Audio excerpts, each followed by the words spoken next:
કેરળમાં કોરોનાના કારણે 2 લોકોના મોત થયા છે, જેના કારણે દેશમાં કોરોના વાયરસને લઈ અને ડરનો માહોલ ફેલાયો। કેરળમાં છેલ્લા કેટલાક દિવસમાં કોરોનાથી 2 લોકોએ જીવ ગુમાવ્યો છે। ત્યારબાદ રાજ્યભરમાં કોરોના વાયરસને લઈ સરકારે એલર્ટ જાહેર કર્યું।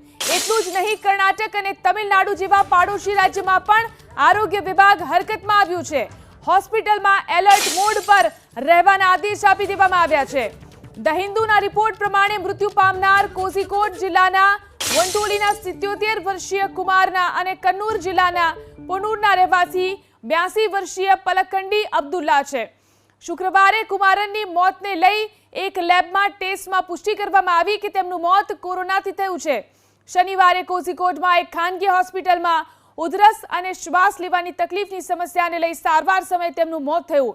કેરળમાં કોવિડના સબ વેરિયન્ટ JN ની માહિતી મળી છે, જે 8મી ડિસેમ્બરે તિરુવનંતપુરમ જિલ્લામાં કારાકુલમમાં RT-PCR પોઝિટિવ સેમ્પલમાં સબ વેરિયન્ટ મળી આવ્યો। 79 વર્ષીય મહિલાના સેમ્પલ 18મી નવેમ્બરે RT-PCR તપાસ કરવામાં આવી હતી, જેમાં સંક્રમિત હોવાની પુષ્ટિ થઈ। મહિલામાં ઇન્ફ્લુએન્ઝા જેવી બીમારીના થોડા લક્ષણ હતા અને તે COVID-19 થી સ્વસ્થ થઈ ચૂકી હતી।